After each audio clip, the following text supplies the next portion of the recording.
2 Timothy 2 and verse 15. Study to show thyself approved unto God, a workman that needeth not to be ashamed, rightly dividing the word of truth. So even if you watch every stream that I do, right, twice a week, if this is the only time you open your Bible throughout the week, you're doing it wrong. All right?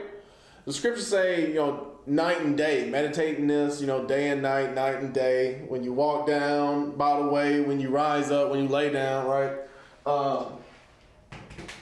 You're supposed to be studying to show yourself approved unto God, not unto men. And I'm glad you do watch the streams if you do, but you also should be studying on your own time. All right? Your teachers, yes, you need to have teachers, and it's good to ask people for counsel, ask people for advice. That's all great. But you should also know how to apply it in your own life. You should also know how to study and to get the understanding, right? So that's what we're here to do. All right? And you'll never be ashamed if you're rightly dividing the word of truth. All right. So back to Exodus 23 and verse 1. Thou shalt not raise a false report. Put not thy hand with the wicked to be an unrighteous witness, right? So this goes back to same thing I said in Exodus 20. Thou shalt not bear false witness. All right? It's called perjury. All right, it's the same thing as that false witness. Lying on trial, lying to get someone else in trouble. All right, this is exactly what the Pharisees did to Christ. All right, I guess we can get that real quick. I am trying to keep it. I don't know if we're gonna get all of it this week. I'm just being honest. Maybe we won't. But I'm gonna try. I'm gonna try. About the false report, that would have been maybe 18, maybe 19. Let's see. Where is it at?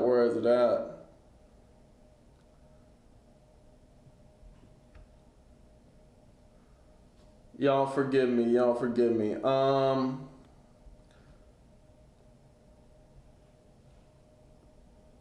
Perhaps it's in the next chapter, but where is the one about the false witness?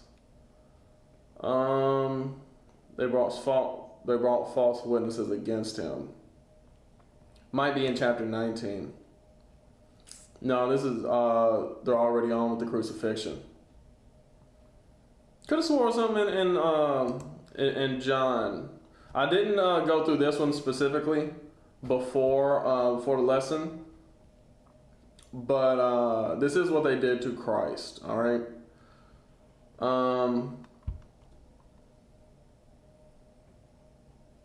Let's see.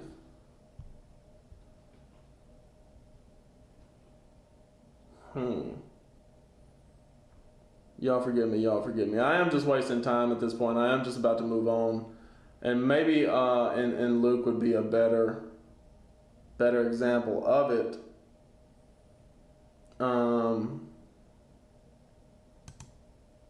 Let's see.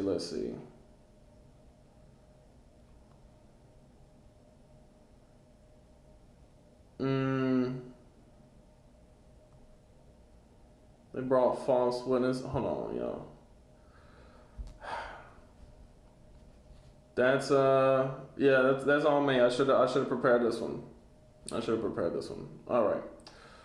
All right. Never mind.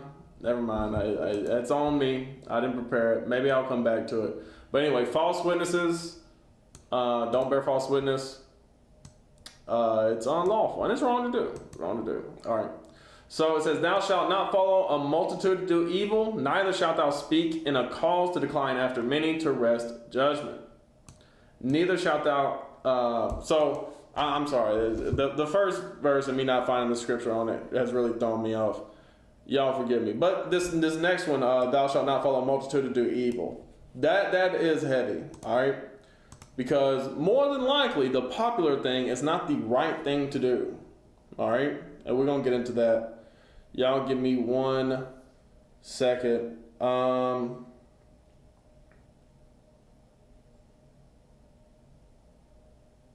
Okay, so Matthew 26. I had to look it up. Y'all forgive me. Matthew 26. It was in Matthew. Or at least this one is. I'm sure there's one in John as well. No. So I went to the one where it doesn't talk about false witness. Man, that'd be about right, wouldn't it? Matthew 26 and verse 60. Starting with 59.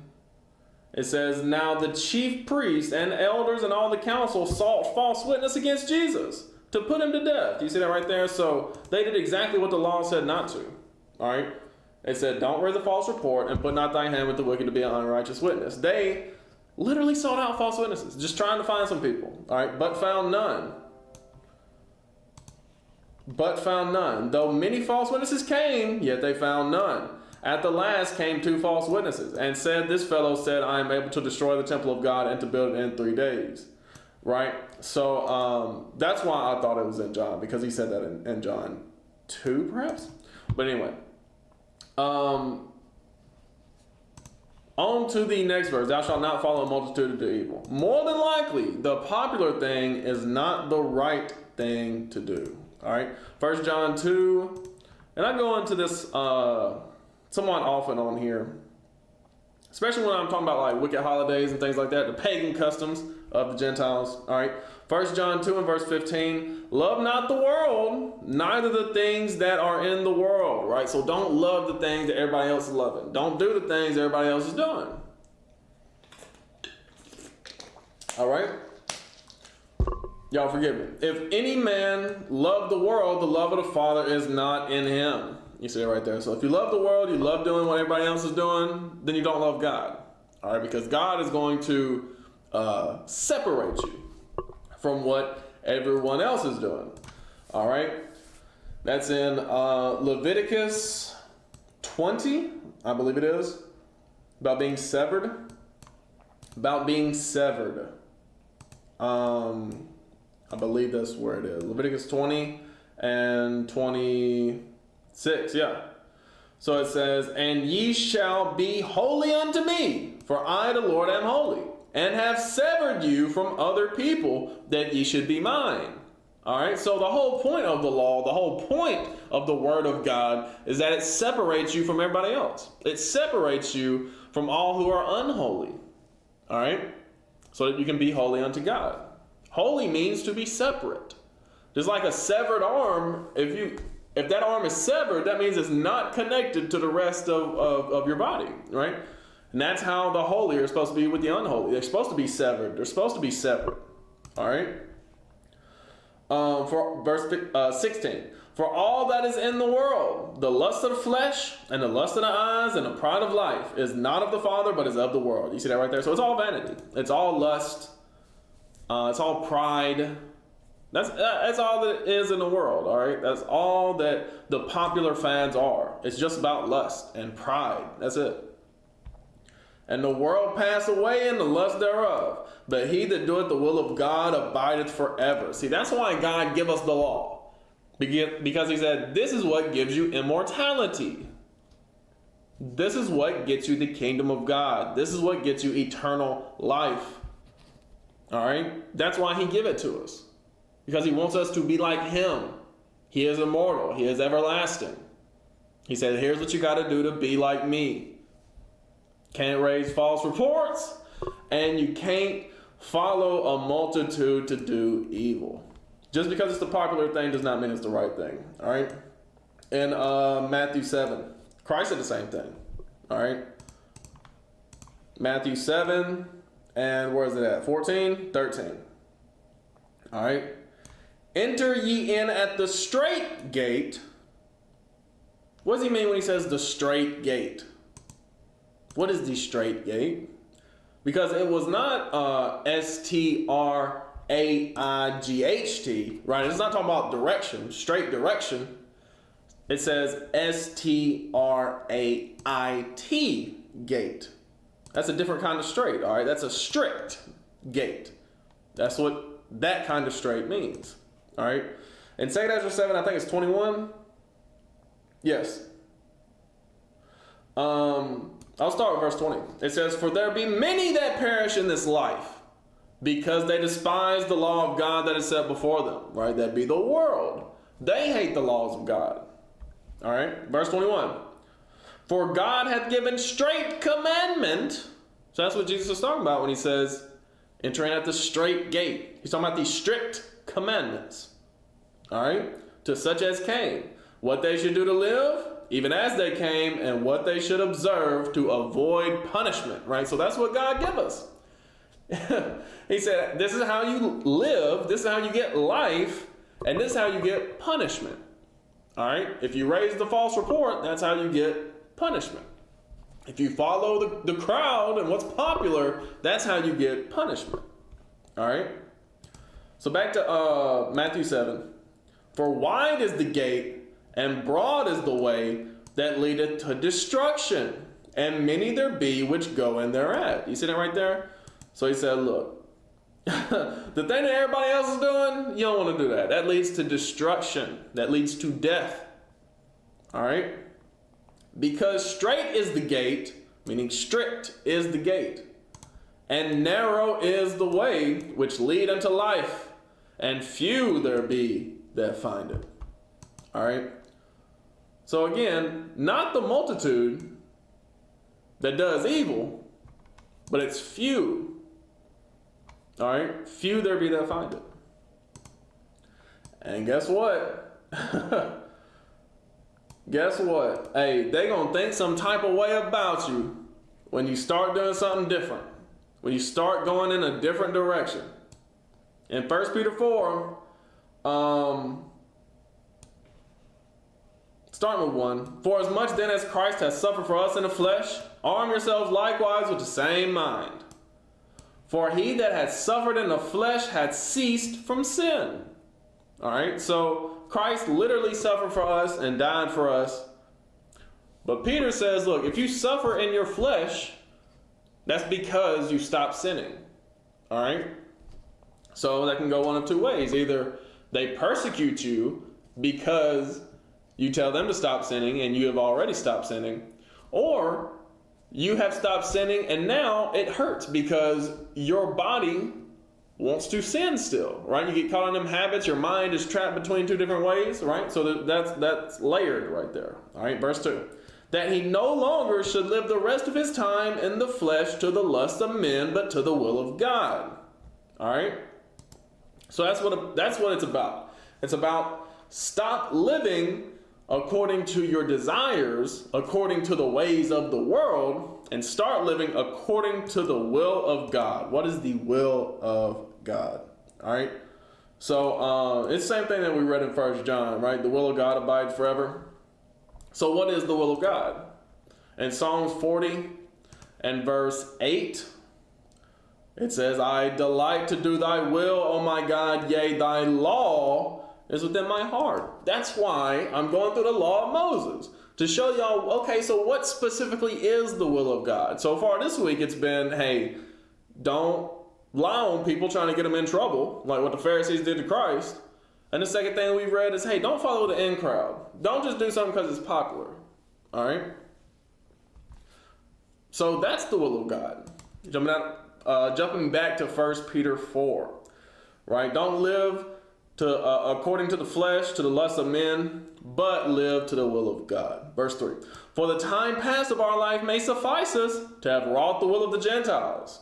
Right? Because there was a time period in all our lives where we're like, hey, I want to live like everybody else. I want to do the things that everybody else is doing. All right? When we walked in lasciviousness, that would be sexual desire, evil sexual desire, lust, and we just read that lust can come in many forms in 1 John 2, right?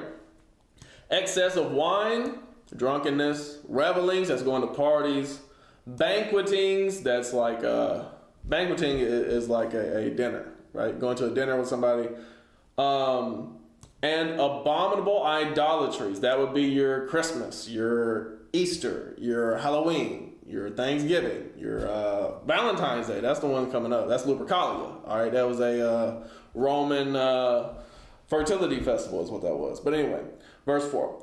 wherein they think it strange that you run not with them to the same excess of riot, speaking evil of you. What do you mean you don't celebrate Christmas no more? What do you mean you ain't celebrating Halloween? You used to love you used to go to all the New Year's parties, right? You used to give me you used to give me chocolates and flowers every day or every Valentine's Day, right? Like they gonna think it's crazy that you ain't doing what everybody else is doing. All right. Who shall give account to him that is ready to judge the quick and the dead? All right. So they're gonna have to bring that before God. They're gonna have to. God's gonna show them in the day of judgment. God's gonna show them, hey, you remember when you did this? That was against me. What do you got to say for yourself? All right. They're gonna have to explain that to God. All right. So don't think it's abnormal when people think you're crazy for not doing all the things that you used to do, not doing all the things that they still do. All right. Because believe it or not, Christ did come to bring division. Christ come to bring division. I can't remember if that's Luke 11 or Luke 12. Y'all forgive me.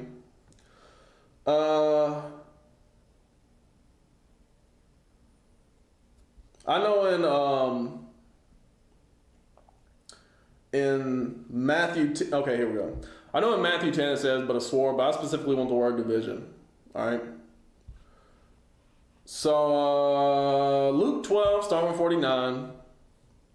I am come to send fire on the earth, and what will if it be already kindled?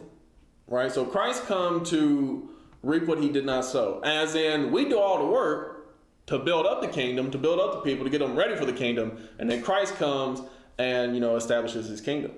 But I have a baptism to be baptized with, and how am I straitened till it be accomplished? Right? He had a mission that he had to serve. Verse 51, suppose ye that I am come to give peace on earth?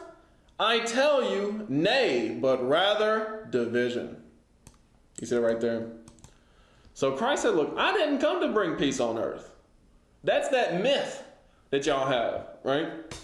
That's a myth that, Christianity likes to perpetuate. Oh, Christ coming, he's going to come back with hugs and kisses, and he's going to, be lovey-dovey. He's going to hand out teddy bears and chocolates. No, that's not how it's going to go down. All right? He come to bring division. He come to bring judgment. All right?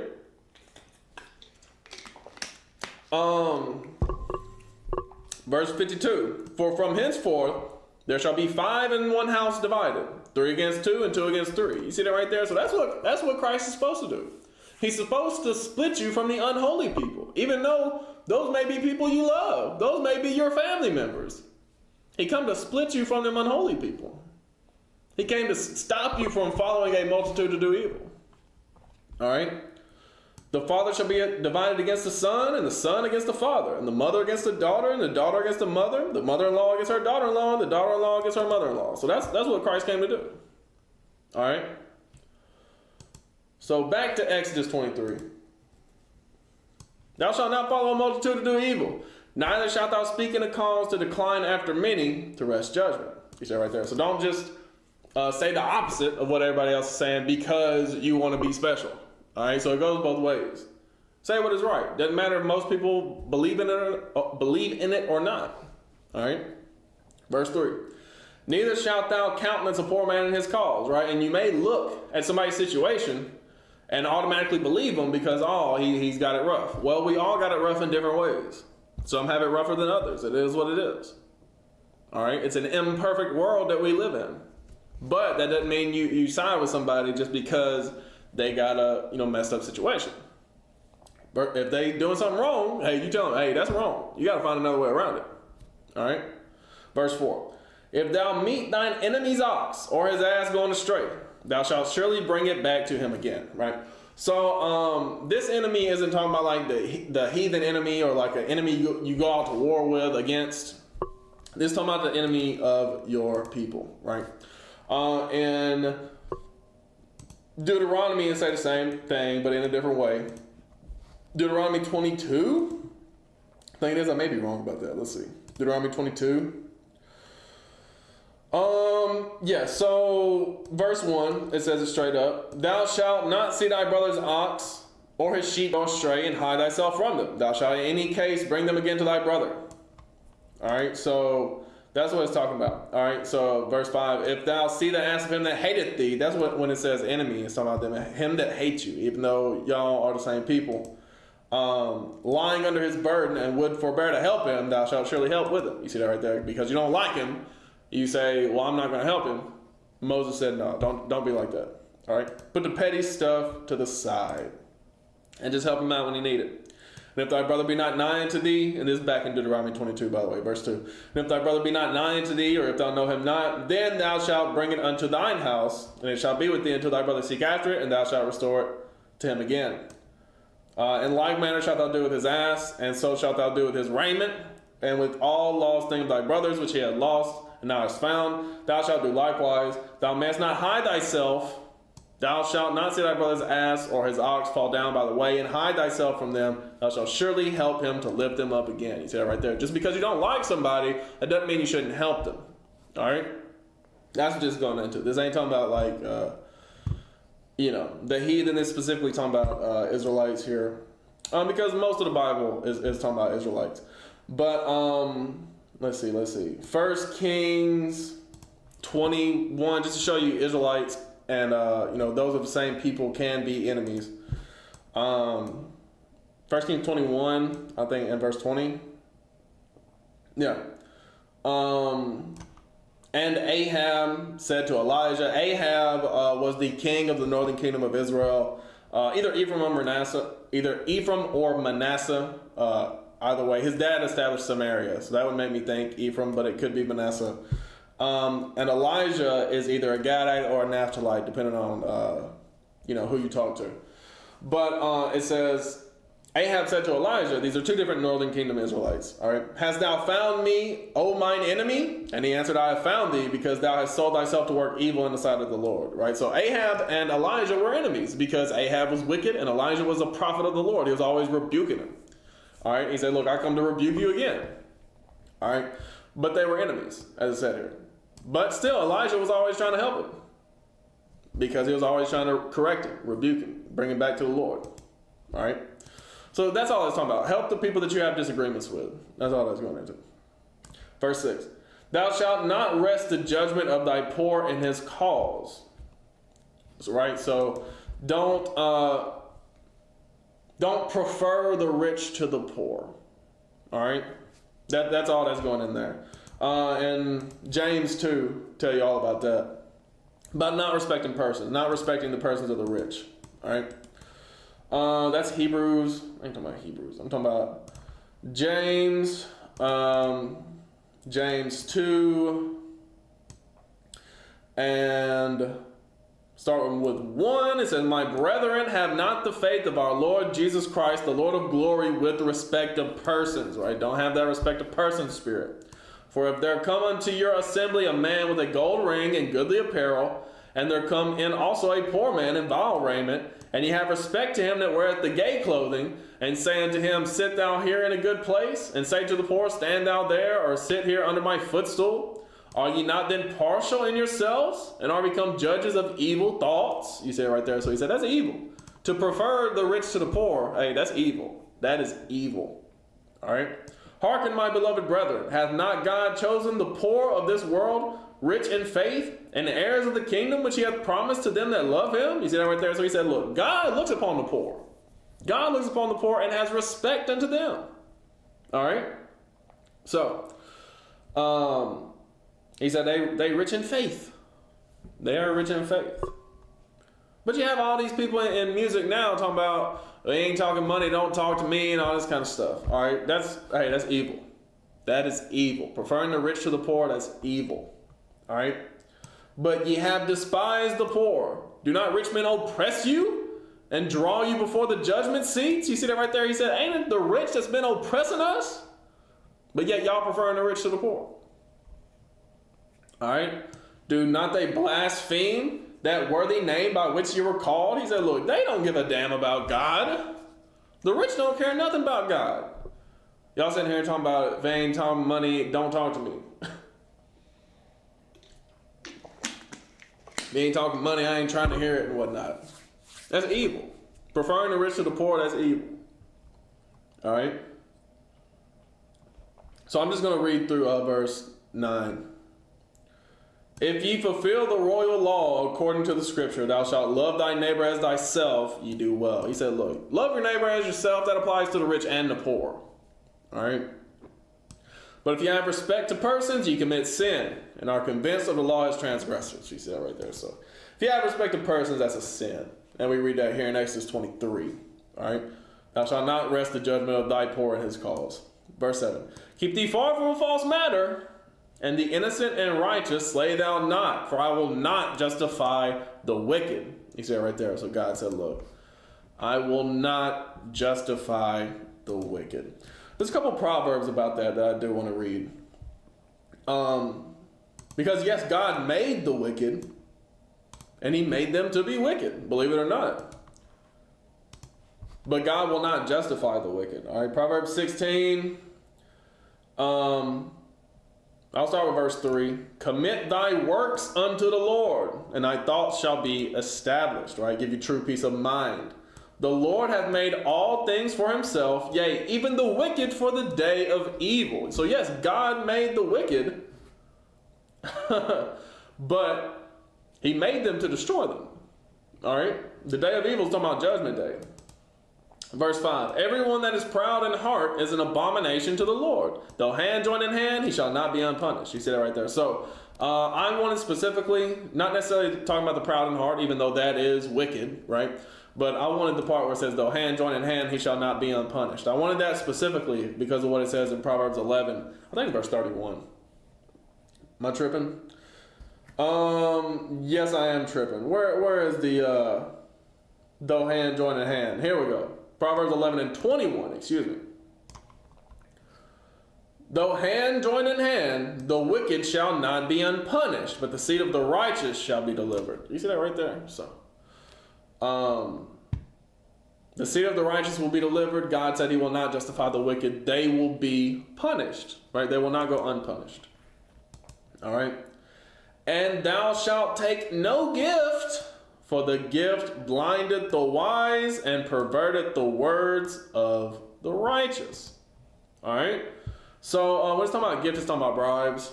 That's what it's talking about. I will just read this real quick. It said, take no gifts. Talking about bribes.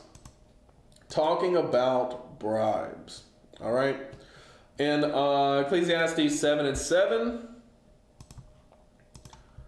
Ecclesiastes 7 and verse 7. It says, surely oppression, excuse me, I just jumped up to the top of the page. Surely oppression make a wise man mad, right? So in the old, or in the English term, I should say, in the British English term, mad means go crazy, right?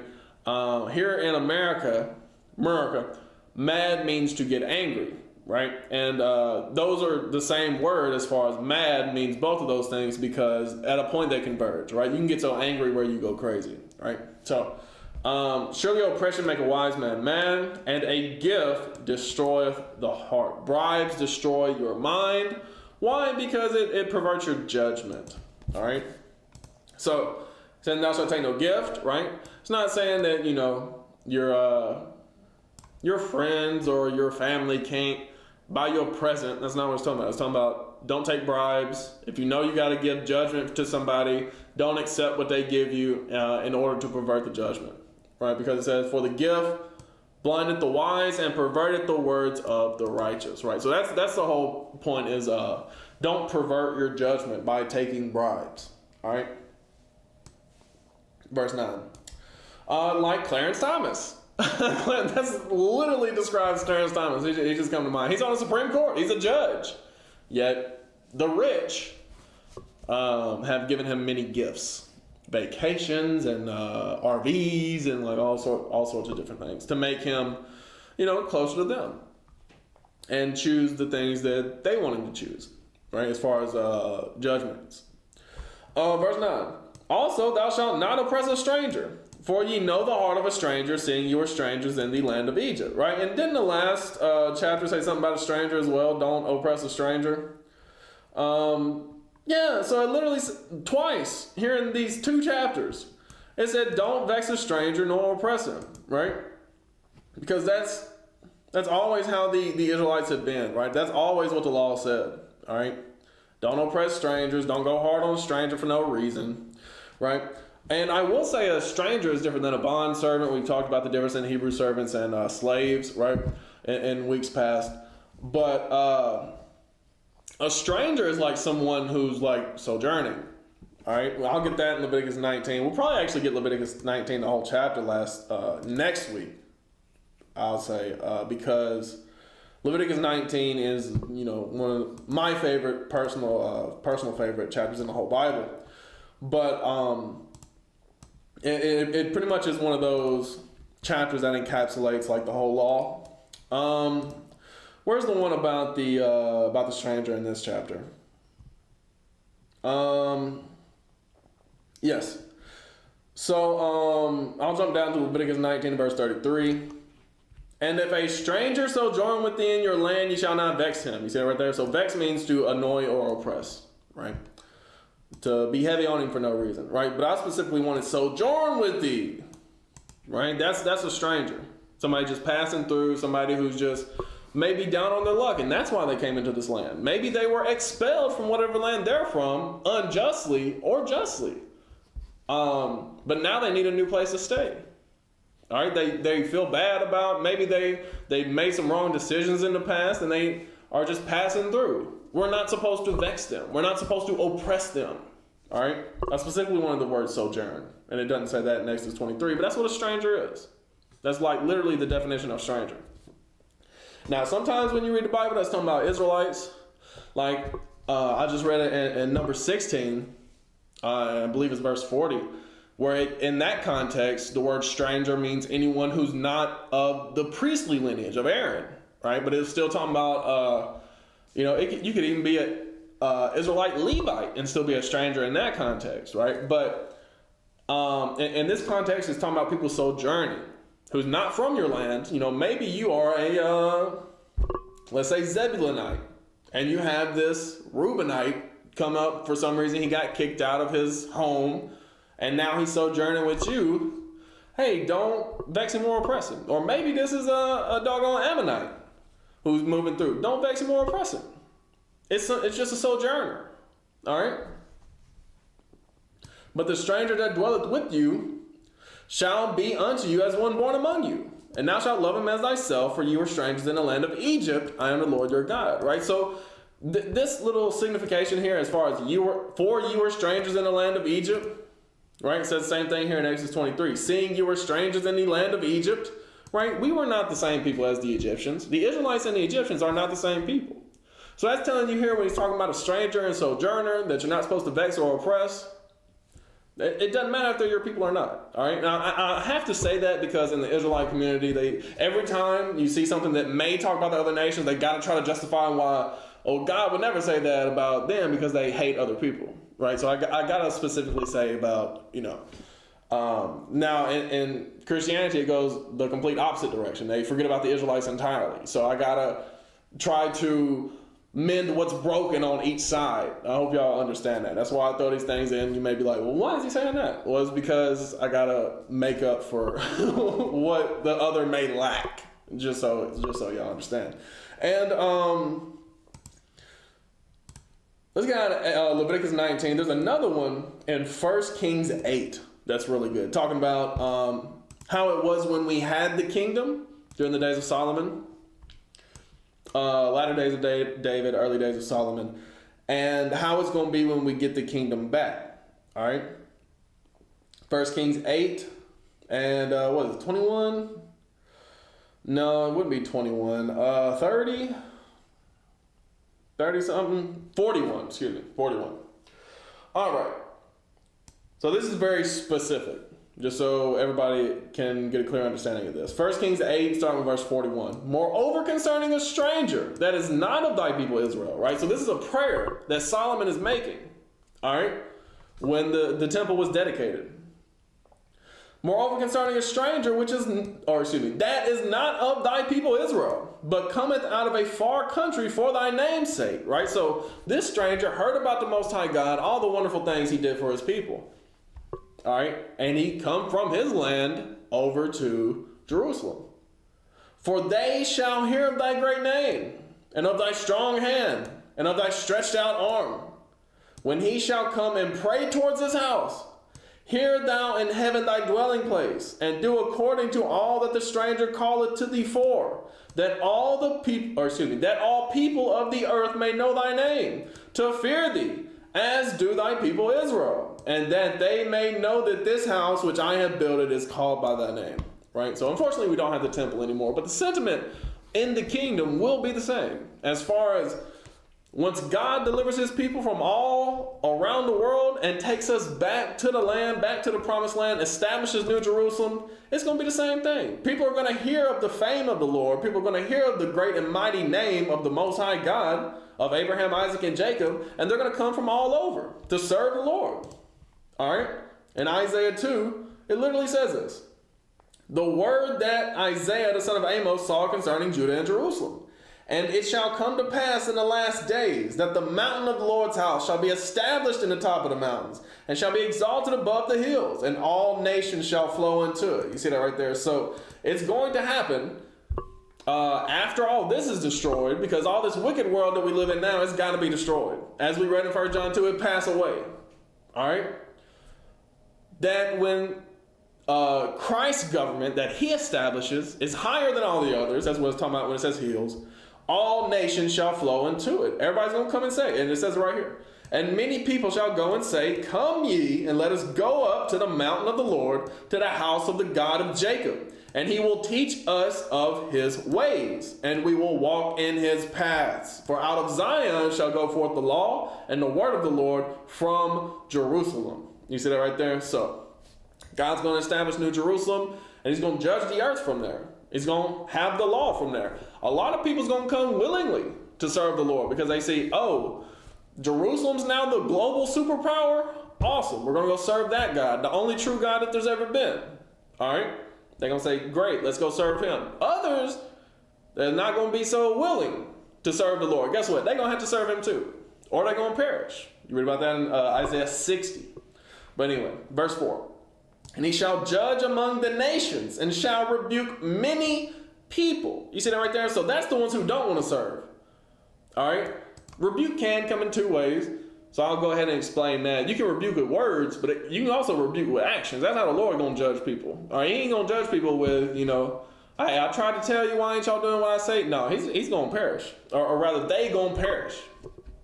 They are going to perish. He's going to cause them to perish. Let me just get that, so I don't misspeak again. God forgive me. All right. Isaiah 60, he's going to cause them to perish. Isaiah 60 and verse 12. It says, for the nation and the kingdom that will not serve thee shall perish. Yea, those nations shall be utterly wasted. All right. So y'all got to understand on that. I ain't trying to misquote it. So when it says, and he shall judge among the nations and shall rebuke many people, and they shall beat their swords into plowshares and their spears into pruning hooks. Right? So he said, hey, get to work. They're going to turn all that military equipment that they got, and they're going to turn it into farming instruments. They're going to say, hey, get to work. As we just read in Isaiah 60, the nation that will not serve us, they're going to perish. So it's like, hey, get to work or die. That's the options that the other nations got in the kingdom. Hey, serve God, serve his people, or die. That's how it's going to be. All right?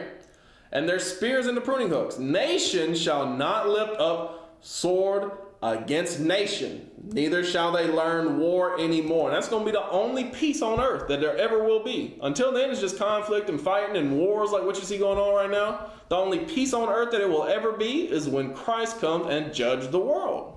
That's it. That's the only option. Either serve God and his people or die. Those are the only options. All right? And so to that, Isaiah says, O house of Jacob, come ye and let us walk in the light of the Lord. All right? So, but then, the law shows us, hey, we're not gonna mistreat these other people when they come and serve the Lord willingly. That's not how we get down. That's never how we got down. All right, you come to serve the Lord willingly, okay, you're gonna be treated without oppression, without vexation.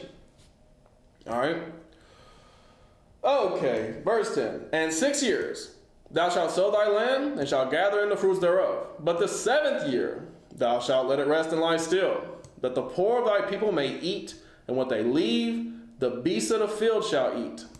In like manner thou shalt deal with thy vineyard and with thy olive yard. Right? So this is what's known as a land Sabbath. All right? And it talks about it more in Leviticus 25. This is what's known as a land Sabbath. All right? Which is you work the land for 6 years, and then in the 7th year, you let it rest. All right? So Leviticus 25, starting with 1. And the Lord spake unto Moses in Mount Sinai, saying, Speak unto the children of Israel, and say unto them, When ye come into the land which I give you, then shall the land keep a Sabbath unto the Lord. 6 years thou shalt sow thy field, and 6 years thou shalt prune thy vineyard, and gather in the fruit thereof. But in the 7th year shall be a Sabbath of rest unto the land, a Sabbath for the Lord. Thou shalt neither sow thy field nor prune thy vineyard. And see, that's why there's so many GMOs here in America. I don't know if you realize that. That's why there's so many GMOs here in America. That's why the plants are, very corrupted, defiled even. It's because they can't grow naturally anymore. America has destroyed the soil. And everywhere that's like big farming country, big farming states, America has destroyed the soil because they've never kept the land Sabbath, and they keep growing the same crops every year. It's taken all the nutrients from the soil. All right, they got to add more and more fertilizer each year. It's destroying the soil. Putting all the chemicals in the soil, it's destroying the land. All right? Genetically modifying these crops, we don't know what the reproductions of that's going to be. Repercussions, I should say. We don't know what that's going to turn into. All right? Come, 20 years down the line, everybody got cancer now, and they're trying to figure out why. Because they've been corrupting these crops, defiling these crops. When God had always proposed the land Sabbath. All right? Nor prune thy vineyard. That which grow of its own accord of thy harvest, thou shalt not reap, neither gather the grapes of thy vine undressed. For it is the year of rest unto the land, right? So you can't even, you just let it grow, because these days you can't even really do that. Because even the seed, Esau has destroyed the seeds of these crops, where you can't just buy one set of seeds and let that crop grow and then take one of their natural seeds and put it back and then let that grow, because it won't produce fruit. Because how is Esau going to make money off you the next year? And see, they have even destroyed the possibility of natural crops. That's how far this wickedness goes. That's how evil and corrupt this land is. A lot of people don't realize that. You don't even realize that until you start farming. And you try to take a seed from the crop you produced last year to make another crop, and it won't work. It'll grow the plant, it won't grow the fruit. All right, because they're hybrid seeds. And there's a law against that as well in Leviticus 19, but we'll get to that at some point. All right. But what God had it naturally set up to do is that, the seeds from the previous year would just naturally grow in that 7th year. And you wouldn't even take a sickle out there, right? You wouldn't even harvest it. You would just go and get what you needed, as far as go and pick off whenever you're hungry, right? And then whatever you had stored up from the previous 6 years, you'd eat off that. All right, I think he's about to say that. And the Sabbath of the land shall be meat for you. For thee, and for thy servant, and for thy maid, and for thy hired servant, and for thy stranger that sojourneth with thee, and for thy cattle, and for the beasts that are in thy land shall all the increase thereof be meat. He said right there, so God said, look, I give you all the increase, and that 7th year, whatever grows naturally, that's what y'all Can't eat off of it. Y'all gonna be good. Verse 8. And thou shalt number 7 Sabbaths of years unto thee, 7 times 7 years. Right, so that's 49 years. And the space of the 7 Sabbaths of years shall be unto thee 49 years. Then shalt thou cause the trumpet of the Jubilee to sound on the 10th day of the 7th month, and the day of atonement shall ye make the trumpet sound throughout all your land, and ye shall hallow the 50th year, and proclaim liberty throughout all the land unto all the inhabitants thereof. It shall be a jubilee unto you. And ye shall return every man unto his possession, and ye shall return every man unto his family. He said right there, so anybody who sold themselves into indentured servitude, they get to go back in the year of Jubilee. All right. A Jubilee shall that 50th year be unto you. Ye shall not sow, neither reap that which groweth of itself in it, nor gather the grapes in it of thy vine undressed, for it is the Jubilee. It shall be holy unto you. Ye shall eat the increase thereof out of the field. Right. So that 49th, that Day of Atonement in that 49th year, start there for the next year, right? Or I guess a year and a half at that point, because the Day of Atonement to the Passover, that's the 49th. You get a whole year and a half off. Right? So actually you get 2 years off, really, because you got that 7th land Sabbath, and then the Day of Atonement of that 7th land Sabbath now starts a year of Jubilee, where it's a year and a half of good times. All right? So again, God has these, he's got these laws set in place that will be better for everyone. Because like it said, even like your servants, like you can't work your servants in them years of land Sabbaths and them years of Jubilee. You see what I'm saying? Like I said, for thy servant and thy handmaid, and for thy hired servant, and for the stranger that sojourn with thee. Right? So nobody has to work for those 2 straight years at that point. Right? After every 6 years, you get a year off. You know what I'm saying? Like, this is how God set it up.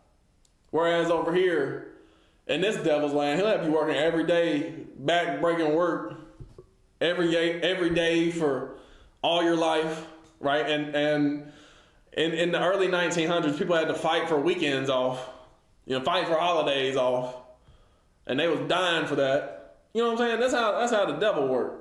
But God said, hey, look, after 6 years, y'all done worked enough. Y'all get a year off. Then after 7, after 49 years, y'all get 2 years off. You know what I'm saying? Like, he's got it set up like that. All right. And in some cases, you would, let's say you just come of age as far as like becoming a hired servant in that, I don't know, let's say in the 40th year, then you just got to work, 8 years, and then you get 2 years off. You know what I'm saying? Like God has it set up like that, where he's got everything set in place. He's got all the provisions taken care of for your workers, because first of all you get once a week you get the Sabbath, once a month you get the new moon, and in the seasons you get the feasts off because they got Sabbaths within the feasts. You know what I'm saying? So God's got it set up for the workers. He got it set up for the land. He got it set up for the animals. He's got it set. You know what I'm saying? Like he's just thought of everything. He's covered every base. That's what the law of Moses shows us. Is that God has all this taken care of. We won't have to think about nothing. All we need to think about is how we gonna get right, and what we gonna be doing in the kingdom. Like that's what we gotta think about. Just about the pleasures. You know what I'm saying? The pleasures of righteous work, righteous dealings. That's all we got to think about. Verse 12. 6 days shalt thou do thy work. On the 7th day thou shalt rest, that thine ox and thy ass may rest, and the son of thy handmaid, and the stranger may be refreshed. He said it right there. So he said the Sabbath, hey, I made that for your animals. I made that for you. Because I didn't even know that was in the next verse about the animals. And your strangers and your servants. He said, look, they ain't got to work all the time. They get the Sabbath off. Verse 13. And in all things that I have said unto you, be circumspect, and make no mention of the name of other gods, neither let it be heard out of thy mouth.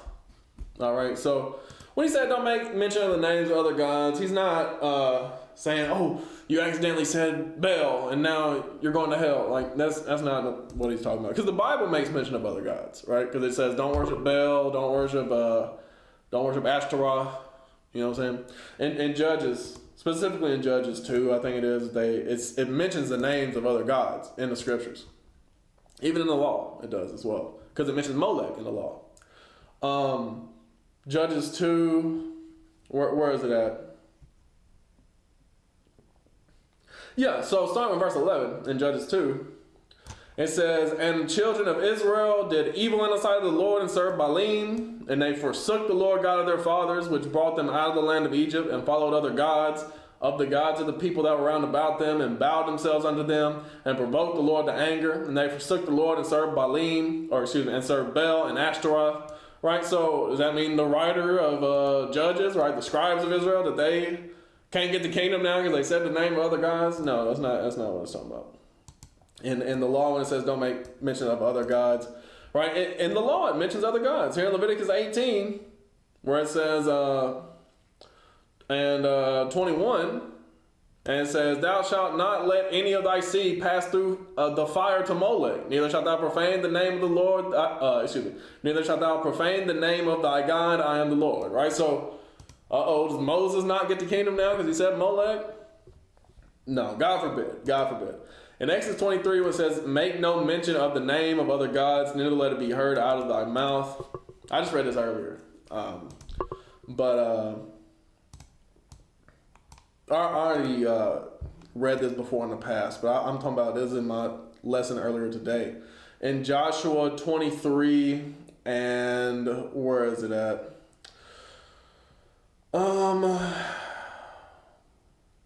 Here we go, verse 7. It says, "That ye come not among these nations, these that remain among you, neither make mention of the name of their gods." Right? That's what it says in the law in Exodus 23. "Nor cause to swear by them." Right? So when it says don't make mention of their names, like don't make oaths. Like, I swear to Baal that blah, blah, blah. Right? Or I swear to Molech, blah, blah, blah. That's what it's talking into. Right? That's what it's talking about. That's what it's going into. "Neither serve them." That's really what it's going into. Don't serve these other gods. All right? Don't worship these other gods. "Nor bow yourselves unto them, but cleave unto the Lord your God." Right? "Only serve the Most High God of Abraham, Isaac, and Jacob, as ye have done unto this day." Right? So that's what he means when he says in Exodus 23. He just means what he said in the first part of the verse. "And in all things that I have said unto you, be circumspect." He's saying, look, serve the Most High. Don't do all this other stuff. Worry about what the Most High said to do.